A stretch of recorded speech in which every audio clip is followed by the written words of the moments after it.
On any given Friday morning in the late 1990s, you'd have found me heading to the pub to collect my wages, and then onto the seafront arcade, where I would have put a few quid, probably too much, into Time Crisis. Hello, I'm the Gadget Monkey, and today we're looking at game Time Crisis, a modern AI-powered way to play one of the most iconic arcade shooters of the 1990s on a modern TV. And surprisingly, it actually works. Now, Time Crisis made a huge impression on me back in the day. It felt more real than playing Doom at home, partly because you weren't stuck with a keyboard and mouse, and partly because it leaned hard into schlocky arcade dialogue. She must be dead by now.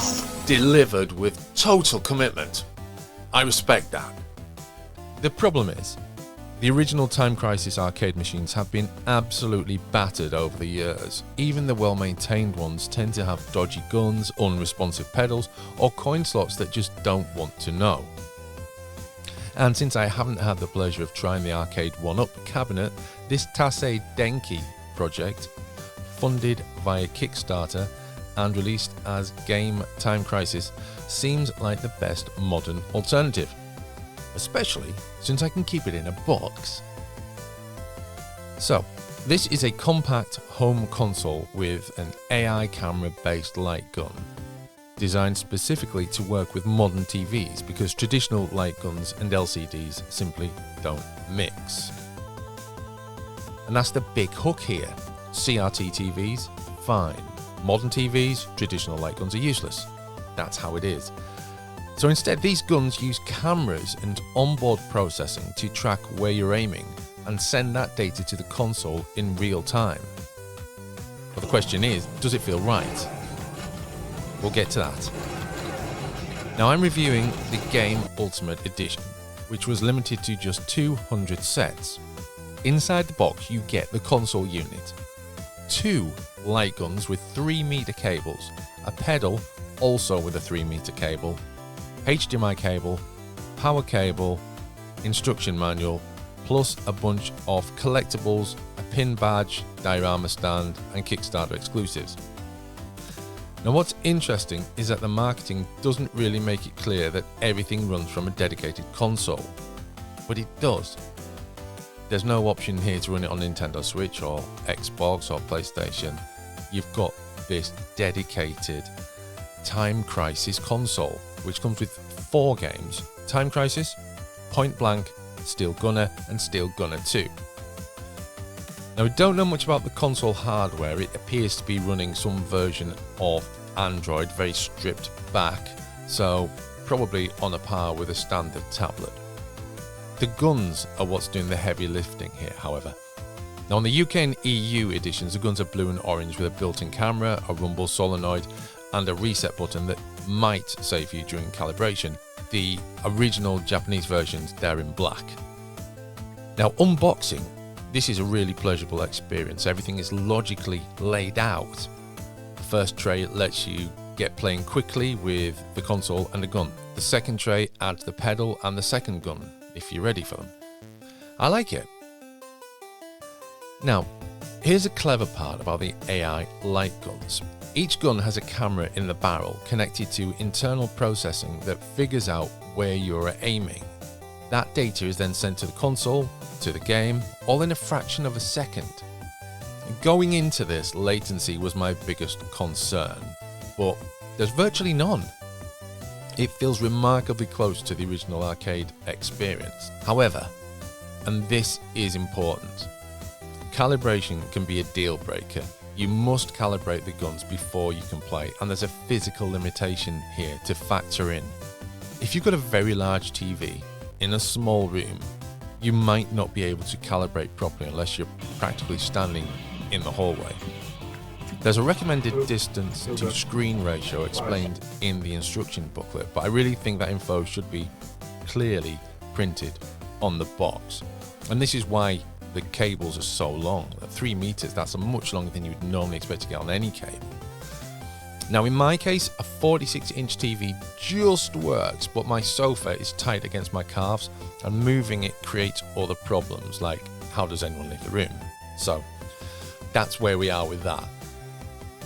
Now, setup is mostly plug and play, but there are two things to note here. The gun and pedal aren't connected until you hear an actual click. They can sit snugly, but until you hear that click, they're not connected. Also, the power light has a slight delay, so when you power it up, don't panic if nothing happens immediately.